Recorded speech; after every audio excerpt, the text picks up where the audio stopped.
Back in 2003, 2004, there used to be a night Kenkey seller at Osu, just opposite Papaya, just at the beginning of Kuku Hill Road.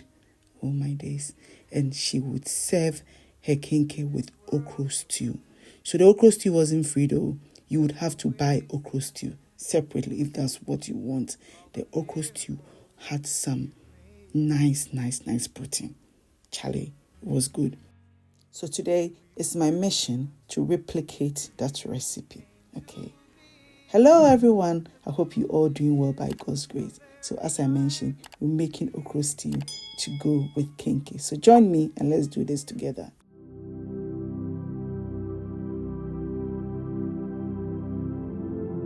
We start with the okra, and I have already prepared the okra. So I've cut it into 3 different sizes. So I've cut it big, bigger, biggest, or you can call it small, smaller, smallest. So depending on how you see it, right? I've added some water. I'm adding some diced or chopped onions, okay? And I'm going to give it a stir. So what I'll be doing is we'll be checking on this, intermittently. I am getting it ready, put it on fire, and then we'll start making the stew. So we want everything to be quick, right? So here I just added in ayoyo or jute leaves or molahai leaves or molokai leaves, okay? So once it starts to boil, I add my garden eggs, okay? So here I have garden eggs and aubergine because I didn't have enough garden eggs. And aubergine is cheap and is abundant where I live, so I normally use that. Okay, I'll set that aside. And in a saucepan, I've added my red oil, my zomi actually, and I'm adding my momoni, okay? So I'm going to stir that in and add in chopped onions. So I'll give it a stir. Once it starts to fry a little bit, then we'll add in other salted fish, okay? So momoni, I said momoni, we've already put in momoni. Koobi, okay? So Koobi in okra stew is always amazing, right?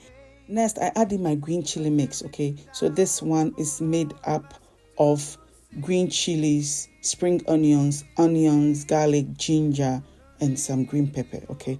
So you give it a stir, you let it simmer for like a few minutes. You add in your spices. So here I'm adding my B10, okay?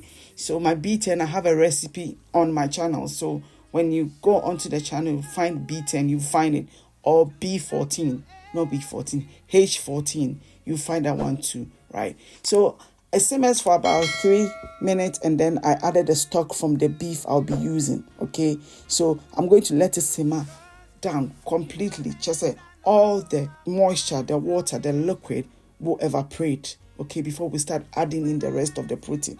So meanwhile, I'm checking on my okra, right? So this one I'm going to add my bicarbonate of soda, or if you have kanwu there, you should have added it at the beginning, because kanwu or kanwa or kenwu is hard. So it goes in early so that it can dissolve, right? But bicarbonate is not like that. So I just always put it in at the end, right? So now as you can see, the water has evaporated considerably, right? So here goes in my Nane. Pig feet, okay, or pig trotters, right? So I've added in some garden eggs that I've just sliced, and then my beef, right? So I add all this in, and I'm going to let it simmer, right? So here I've got some pork belly. We're just making this okra stew amazing. Everywhere that you pass, you meet meat. Do you get what I mean? You pass left, you meet meat. You pass right, you meet meat. So everywhere you pass, you meet meat. That's what you're making. Even crabs will go inside, you see. So I've just added my mackerel, right? And this stew is just full of meat. Oh my days. It's just crazy. But it's amazing. Trust me.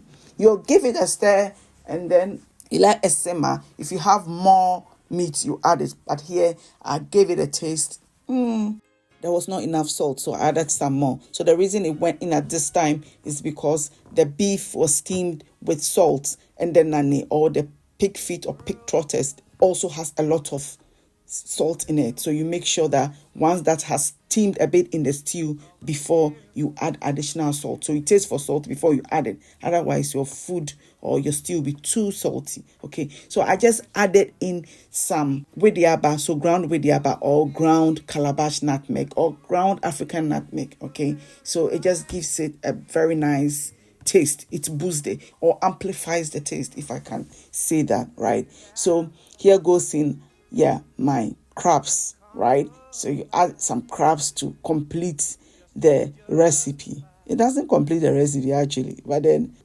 okra stew there, if there's a little crab, Charlie, you don't go wrong, okra. It makes the thing very, very, very nice. Very, very, very interesting, I tell you. So good, right? So you let it steam. So as you can see, as if you can see the oil actually frying now. So the time you add your okra is when you see that the oil is frying. You can just see like the oil, right? Because we're making okra stew, not okra soup.